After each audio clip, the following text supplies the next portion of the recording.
Olá, meus irmãos, estamos com vocês aqui mais uma vez, mais uma semana abençoada que Deus tem nos dado.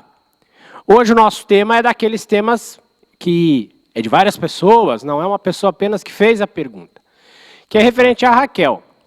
Se você lê o Velho Testamento, você vai perceber que em uma determinada parte da história, Raquel, ela esconde ou ela rouba os ídolos do pai dela, né? As estátuas que Labão adorava. Então a nossa pergunta hoje é: Raquel era uma mulher idólatra? Esse é o nosso Tirando Dúvidas de hoje.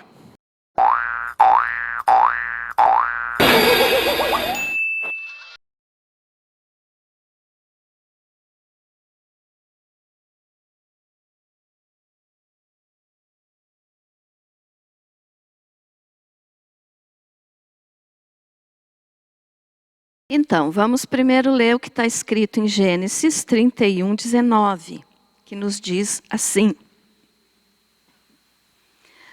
Tendo ido Labão fazer a tosquia das ovelhas, Raquel furtou os ídolos do lar que pertenciam a seu pai. Então aqui eles estavam de saída, né? Jacó estava saindo da terra, da casa de Labão. E Raquel, então, aproveitou a saída do seu pai para ir tosquear as ovelhas e roubou os seus ídolos, ídolos do lar. O que é isso? A Bíblia chama de terafins. Que naquela época, mesmo sendo contra a vontade de Deus, porque era idolatria, abominação ao Senhor, mas alguns tinham, né? As famílias tinham esses ídolos do lar, que eles eram pequenos e fáceis de roubar. Então, não eram estátuas grandes, eles eram pequeninhos e que ficavam assim guardados em tipo de um armáriozinho, uma caixinha. Então, ali ficava guardado aqueles ídolos. E para eles, então, que tinham esses ídolos, mesmo contra a vontade de Deus, era como se fosse a propriedade da terra. O certificado, desculpe, de propriedade da terra. Tipo escritura hoje que a gente tem, né, de terrenos, de casa. Então, naquela época era assim.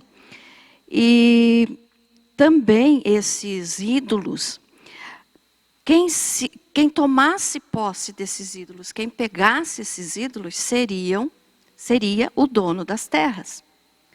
Então, quando Raquel pegou, Labão ficou, e ele descobriu, então ele ficou desesperado, porque ele ia perder a terra dele. Então, veja só, e esse mesmo costume, essa mesma cultura de eles usarem esses terafins, esses ídolos do lar, significava que o genro, se ele tivesse esses ídolos, então assegurava ao genro a sucessão da propriedade do sogro. Então Raquel fez isso, não porque ela era idólatra e queria ficar com os ídolos, mas porque ela teve uma ideia assim: meu pai enganou Jacó, fez ele trabalhar, né, mais anos do que eles tinham combinado. Então ele trabalhou 14 anos e Labão então enganou Jacó. E ela quis garantir então como se fosse uma indenização. Você fez isso com Jacó, então eu vou pegar os ídolos para garantir que ele não vai perder tudo, que ele vai ter uma propriedade, ele vai ter uma terra.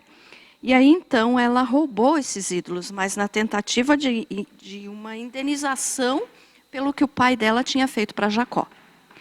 E veja só, aí não vamos ler aqui, mas Labão seguiu eles, alcançou eles.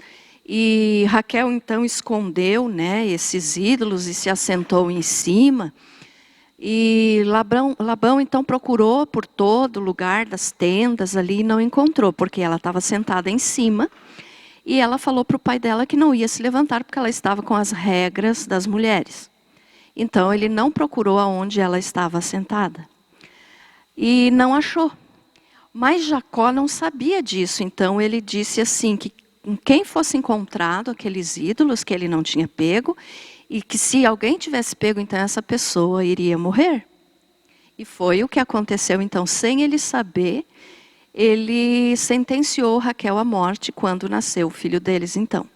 Então, aqui também a gente já aprende o cuidado com as palavras. Mas veja só, ela não roubou, então, os ídolos por ser idólatra, desculpe. Mas o que ela fez representou, então, que ela não confiava plenamente na bênção que Deus tinha prometido para Jacó de dar a terra, né, de Canaã para ele. Então, ela teve essa falha, vamos dizer assim, de que ela não confiou que Deus ia dar o que prometeu para Jacó, mas não por ser idólatra. Mas então, esses ídolos, né, ou terafins, eram como se fosse então uma escritura da propriedade, e ela fez isso então para querer, vamos dizer assim, que, em outras palavras, se vingar do pai. Você enganou meu marido, então agora eu vou pegar a propriedade para ele. Tá aí, gente, mais um assunto interessante da palavra. Eu tenho certeza que você aprendeu assim como eu. Eu convido você que nos assiste a interagir conosco. Se você tem alguma dúvida bíblica, se você tem algum questionamento, deixe aqui nos comentários ou nos envie pelo Facebook ou também pelo Instagram. Banda Seres, tá? Eu agradeço a todos os irmãos aí que têm participado. Esse quadro aqui não para, né, porque vocês sempre estão mandando perguntas para a gente aqui. É interessante, perguntas bíblicas. E isso nos abençoa e abençoa vocês e outras pessoas. Peço sua ajuda a compartilhar, se inscrever, deixar o seu curtir, vai levar o vídeo mais longe. Conhecer o nosso conteúdo, clicando aqui, ó, Seres, você vai conhecer aí as mensagens, todo esse trabalho aqui no YouTube. Obrigado por você que tem dado a sua audiência. Fique na paz.